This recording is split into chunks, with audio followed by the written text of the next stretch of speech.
Well, he added to his frequent flyer account, so he's got some more miles there.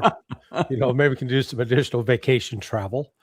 I'm sure he got to eat some decent Chinese food. Of course, his tastes tend to prefer McDonald's over Kung Pao chicken.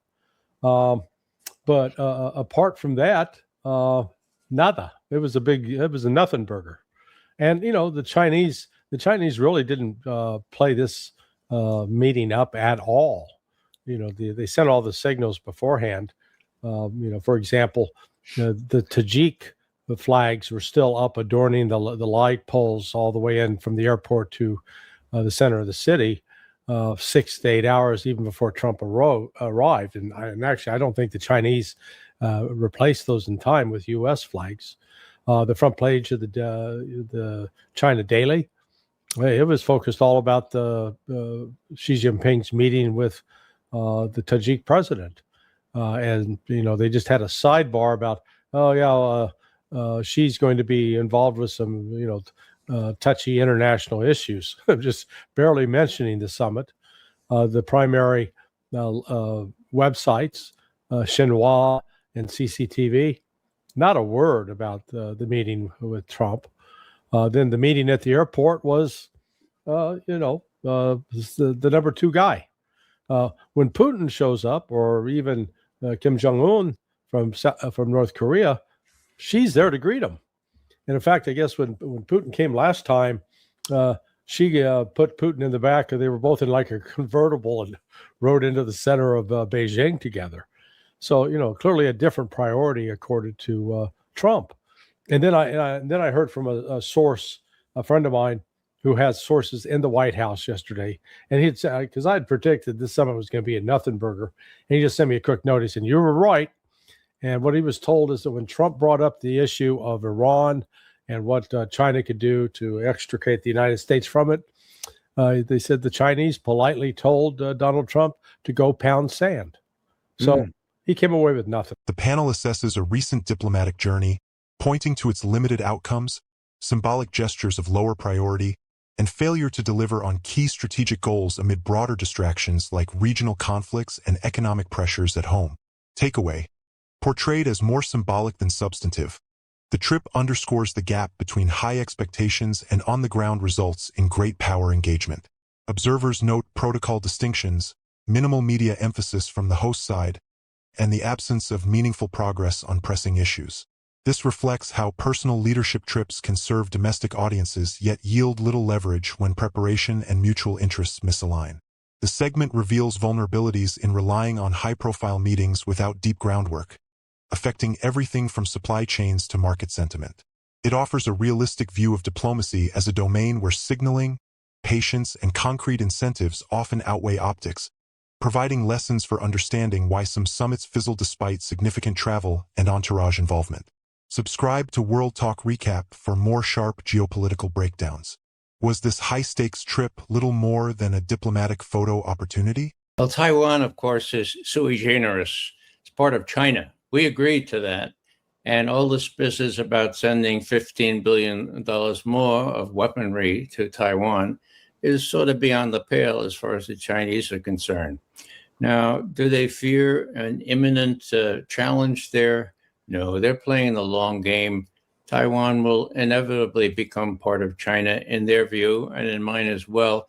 It's just going to take a lot of time and a lot of desisting from what Xi called conflicts and some other conflicts with respect to U.S. machinations toward Taiwan. The more interesting thing I found was she's almost immediately mentioned the Thucydides Trap. Now, as you all know, that means that when a rising nation meets a hegemon, and the hegemon is falling, there's inevitably going to be a war, like the nation war. Well, that's the first thing pretty much she said. He said, look, we have to find a way to avoid the trap here. And the way we do that is seek strategic stability. Taiwan, no movement on that. Let's see if we can work out a decent relationship. We put it in these terms. Why can't we get along? Why can't we have a win-win strategy? That was pretty much how he set the tone. And for the rest of it, I just add that over that dinner, I don't know if you saw that, but when Xi got up to go to the bathroom, did you see Trump take a peek at his portfolio there and kind of looking, and amusingly, I would say, he found no notations about rare earth minerals. There is no indication at all that this primary desire on the U.S. part to discuss rare earth minerals, which are so damn important, I never realized before. So these CEOs are going home instead of with rare earth minerals. They have got Chinese checkers engraved. Each of them is separate. Right. Somebody said they should have chess, but no, the collective decision. No, for these guys, the checkers would be far better. Focus turns to early direct exchanges on core territorial matters, strategic historical references, and an approach favoring stability and mutual gains over short-term concessions. The analysis highlights patience and clarity in addressing power shifts between nations. Takeaway: by addressing sensitive topics immediately and invoking classic concepts of rising versus established powers, the host nation demonstrated both firmness and openness to cooperation. The lack of deliverables, particularly on essential materials, frustrated expectations but illustrated a deliberate strategy rooted in time horizons and inevitable regional dynamics rather than confrontation. This exchange exposes fundamental differences in diplomatic timeframes and leverage points, where economic interdependencies and long-view planning shape responses. Viewers learn how major actors navigate rivalries by maintaining core positions while extending frameworks for win-win scenarios, offering deeper insight into the complexities of avoiding escalation while protecting vital interests in an interconnected world. Subscribe to World Talk Recap for more sharp geopolitical breakdowns. Can rising and established powers ever truly sidestep historical traps? I suspect he probably will, and the Chinese will complain, but they're playing a very long game here. They know that people will enrich themselves from these arms sales. Beijing is not afraid of Taiwan. When the time comes, even some of their politicians are pretty much drifting toward the notion that there really is just one China. There will be an accommodation. They don't like it at all, but they understand that money speaks in America, and that's what that's all about. Hey, Judge, let me just add in on that, though, that I'm sure the Chinese have, hey, U.S., go ahead, sell all you want to Taiwan. Where are you going to get the rare earth minerals to produce those weapons? Wow. Very, very good point. And I don't want to belabor Taiwan, but here's what he said to Sean Hannity. I don't know if this was on Air Force One or in Beijing, if Hannity traveled with him, but here's President Trump a few hours ago. You tell me if you think he's got a good grasp on the Taiwan issue. Trump on Taiwan. President Xi said there was a risk of conflict with the U.S. over Taiwan. No, I don't think so. I think we'll be fine. He doesn't want to see a war. And you have two things. You have the Iranian situation, and that I think we agree almost entirely, other than he's a buyer and we're not. We don't need it. And on Taiwan, he doesn't want to see a movement for independence. He says, look, we've had it for thousands of years, and then at a certain period of time and left, then we were going to get it back. They had the Korean War. A lot of things happened, and all this. But for Taiwan, he feels very strongly. I made no commitment either way. Let's see what happens. Conversation shifts to potential military support packages, their practical constraints tied to global supply chains, and the improvisational style of the meetings lacking standard advanced preparations. It contrasts optimistic interpretations with observed outcomes. Takeaway: proposed transfers of military capabilities face real-world bottlenecks from critical resource dependencies, revealing hidden fragilities in defense manufacturing and alliances. The minimal pre-summit negotiations resulted in an event heavy on visuals but light on binding agreements, with differing public narratives emerging afterward. This highlights how leadership personalities, intelligence flows, and economic realities can limit results even in carefully staged diplomacy. Markets reacted accordingly, signaling skepticism. The segment provides valuable perspective on modern statecraft, where resource control increasingly dictates outcomes and rushed engagements risk underscoring rather than resolving underlying tensions. It encourages audiences to look beyond surface-level announcements to underlying structural factors. How critical are hidden supply chains in deciding diplomatic winners? What he says is dangerous in the same way that when people throughout history have been demagogues and they have incited entire populations of people to hate others, and they base it on hating people without justification, without cause, and based on outright lies.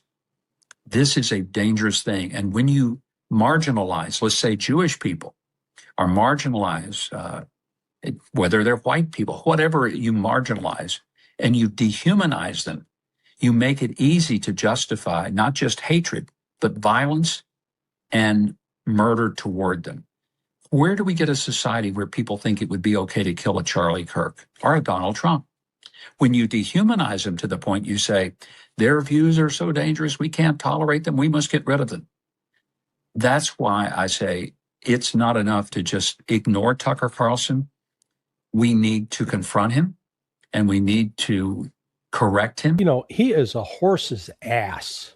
For him, the very thing he was describing is then what he prescribes to do to Tucker Carlson. In other words, he's talking about, oh, dangerous and how you these other people. And then what he's doing is demonizing Tucker Carlson, where, you know, I've watched a lot of what Tucker has done. Occasionally I'll exchange some text messages with Tucker. But Tucker is always emphatic about not using violence, not hating people as a group, not using blood libel. And here's Mike Huckabee doing that. I mean, he really is a disgrace as a human being. And, you know, what he does is he foments the very kind of hate that he's claiming that he's trying to stop. Well, that's exactly right. You know, he talks about hate. Well, hate benefits itself by cooping people up, by marginalizing them, by making them some human, and by torturing them. Now, Nick Kristof has chapter and verse of what went on in some of those Israeli prisons and so forth. He had the guts to publish it. Now, of course, the Israelis are coming after him. But when these things translate themselves into action, as they have on the West Bank, which I've seen with my own eyes, what they have in Gaza, my God, massacre and genocide, I mean, that translates this hate right into action, and that's what's so abominable. The only thing I could say about Huckabee is he had a really nice paisley gray tie that sort of softens his image a little bit. His image really needs to be softened. Wow. The discussion critiques strong condemnations of certain American voices while drawing parallels to overlooked patterns in allied actions and the effects of prolonged external pressures on other nations. Takeaway: this portion exposes selective application of principles in public discourse, where warnings about dangerous rhetoric ignore similar dynamics in supported policies and interventions. It examines how personal backgrounds and political alignments influence outrage, potentially deepening divisions instead of promoting consistency. Humanitarian consequences of sanctions and territorial policies receive attention, alongside the risks of dehumanizing opponents. The analysis calls for intellectual honesty across contexts, illustrating how such inconsistencies undermine credibility and fuel broader distrust. By contrasting stated ideals with observed behaviors, it equips viewers to recognize patterns of hypocrisy that persist in foreign policy debates and media environments. Subscribe to World Talk Recap. Don't miss weekly insights. When does policy criticism cross into perceived existential danger? In order for a ceasefire to take place and for a corridor to open for full-scale peace negotiations, as the President already mentioned back in June of the year before last, speaking before the leadership of the Ministry of Foreign Affairs of the Russian Federation, President Zelensky Zelensky must order the armed forces of Ukraine to cease fire and withdraw from the territory of Donbas, to leave the territory of the Russian regions. At that moment, a ceasefire will take effect, and the parties can calmly proceed to negotiations, which, by the way, will inevitably be very difficult and will involve a large number of important details. As for context, we continue our dialogue through the existing channels with the Americans. These contacts are carried out on a regular basis. And since they serve as intermediaries through them, information is also exchanged with the Ukrainian. Well, it's communications, but part of communication is also understanding what you hear. And the Washington has refused to listen to what the Russians are saying. As Peskov noted, they keep coming back to the June 14th, 2024 presentation by Vladimir Putin to the Russian Foreign Ministry. Laid out explicitly, look, these are our conditions. And those conditions, as he noted there, is basically Ukraine withdraws now from the Donbass and from Kherson and Zaporizhia. They withdraw. NATO's out of the picture. Then Russia will sit down and talk about, okay, we'll end this conflict. We'll leave what's left of Ukraine intact, which means Odessa, Kyiv will still be left intact as part of Ukraine for now. But if they don't accept that, then there's going to be some new details added. And what's fascinating is we see the same phenomena with respect to negotiations with Iran. Iran has made its sort of 5 non-negotiable points quite clear. Lift the sanctions. Give us back the money that you've stolen. That we purchased weapons, you never delivered them, so give those back. Recognize our control over the Strait of Hormuz.